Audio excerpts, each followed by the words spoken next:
think what's funny is Hafiz is kind of making the case for guys who are saying, I don't want to get with a woman who's run through.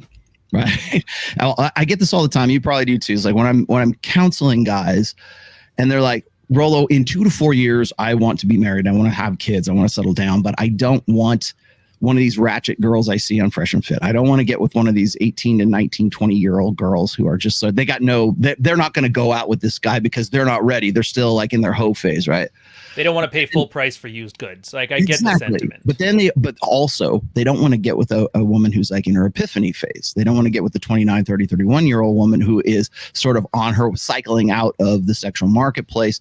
And then of course the most common frustration these guys have is like, I can't find a thin woman. I can't find any girl that's like attractive, arousing, hot and feminine. And I mean, think about that. This is now the highest standard, is finding a woman who's available, finding one who's thin and sexy, finding one who's feminine, finding one who wants kids, finding one who doesn't already have kids, and finding one who's not been sort of jaded by the system or has gone through, like, say, college and turned into Lena Dunham, right? Yeah. So I hate, and it becomes a more taller and taller order as sort of life goes on, I guess. Now, you could sort of take the John MLD route and say, well, that's just in the United States. But I would say it's spreading, slowly like, cancer across the world as the sexual marketplace sort of globalizes. But that's hard. It's hard for me to advise these guys because they can't find anything. They can, especially, and the older they get, the harder it becomes to like find someone that's, of that caliber who meets those criteria right now. And that's really, I think, really tough for them. But what happens is when you get a guy like Hafiz or you get a guy like Ruslan who want to say, well, shouldn't we be promoting marriage? Shouldn't we be promoting healthy relationships and get the fertility rate up and save the West with marriage and babies, right? And I can only say it in so many different ways about how there's a difference between sort of contractual marriage and covenantal marriage, or like the kind of the way we used to do marriage versus the way we do marriage right now. Right. Now here's the thing. Okay, good observation.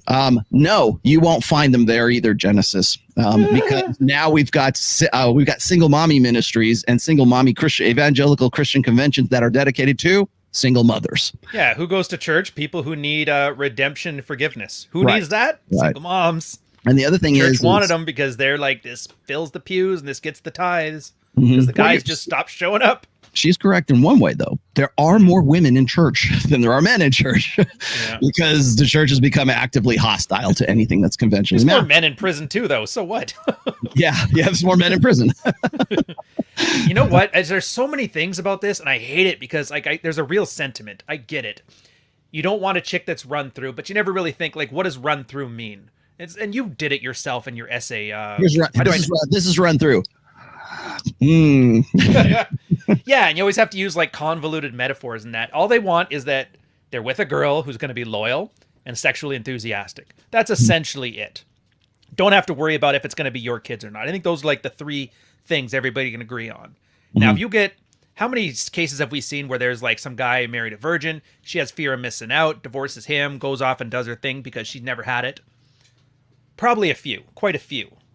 But you tell that to a guy, it's like, hey, do you want your waifu virgin, but she doesn't have any of those underlying traits that you're actually looking for? Or would you get a girl that's got like a notch count of 20, but she's loyal as hell to you and sexually enthusiastic? Most guys will take the first one because they're not thinking, what do I want? They're just picking these marketing markers that people told them because they can buy Gumroad courses if you just believe. Like, I can get you your, what is that? What does Rich call it? Thin, virgin, unicorn, debt-free, no tattoos. Right. Like a shopping, like you're shopping at Amazon. A girl from the Amish Dutch country in Pennsylvania. Yeah, and I want to feel bad for these guys. I do, but there's information out there on how to get girls to want to be with you to the point that you can start having expectations and they meet them, and things you can do once you have them to keep it going strong. And they ignore all of it because they're watching some dude in a suit bitching about ice cream, making you feel good about your shitty life. I just can't feel bad. It's like, stop sulking. The stuff's out there. You just have to put in a little bit of work. Right. And I'm not even saying do the work. I'm just saying, like, there is work to do. Does that make sense? Yes, it does. And Okay. I'll tell you what the most, I think it's almost more valuable for guys at the guys that I work with right now, when I first start out with like analyzing. I'm not a counselor. I think of myself as an analyst. Like, here's what I see going on in your life right now. Like, here, if you hand me if you hand Aaron Clary your 1099s or whatever, he's going to like be the CPA, right? He's going to be the guy that sort of gives you the accounting of like here's where your money's going and everything.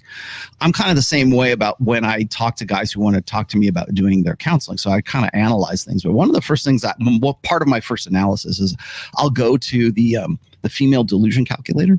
And then I'll go to the male delusion calculator, which is there. It's the first one's like IGotStandardsBro.com. I think that's the female one. And then there's another one. I can't remember what the URL is for the male delusion calculator. But I'll have them do that because I'll say, okay, what kind of girl are you looking for? Blah, blah, blah. We'll type in all the specifics. Is she fat? Is she overweight? Is she not? Is she thin? I mean, no guy is going to say, well, I think I really want a fat chick. I'd be okay with that, right? Every guy wants, so that right there is going to knock down like 75% of your returns automatically, at least in the United States. And these are not like, every time I look at the criteria that you like type in for the delusion calculators, this is not like really highly specific, wants. It's not like, okay, I need a girl who's like, she's got to be Orthodox Christian from Estonia, and she's got to be, a body fat percentage of 7%, whatever it is. It's not very. It's all based on sort of like, what is it, CDC information and U.S. Census Bureau information, right? And just like the basic criteria, you go through that, and most of these guys are looking for a woman who is anywhere. Like I found, like the largest demographic was like 12%. All the way down to like, a fraction of 1%, depending on what it is. Yeah, I remember. Yeah, exactly. And remember, it's age range and everything else. And so what I usually do is I'll say, okay, what are your standards, right? And we'll go in there and we'll look at that. And I say, okay, well, 12% of the US population fits that bill. And then it'll even break it down by like, there are, 10 million, or I don't know how many million women that are like you, that meet your standards in the United States. Great. Then what we do is we go on to the male delusion calculator, and rather than, the opposite way, the vice versa. And so then we'll go to the female. So what would women be looking for, and where do you fit in as a guy, percentage wise in the US population, and how rare an animal are you, right? I did the same thing with Adam Sosnick back in February when I was on PBD podcast. And I said, let's go put Adam's stats in. Okay. So we put all that in there, and I've done this for myself. You've probably done it. It's fun. It's like, it's a goof. And when it first came out, we thought it was great. You just want to make sure you're in the top 20%. That's all you care about. And now I'm looking exactly. And now I am looking at this as like a real tool for like waking guys up and showing like empirical data as to how rare you actually are. So I'll work with these guys. It's IGotStandardsBro.com, and then there's another one. Oh, realitycalc.com is the male reality calculator. And so when I go and I type all this stuff in there, I say, okay, you are 5'11", right? The average height of a guy in the United States is about 5'9" right now. So there's that. Then are you obese? Are you fat? Are you, how much money do you make? Because that's a criteria women have, is they don't want to date a guy who's broke, right?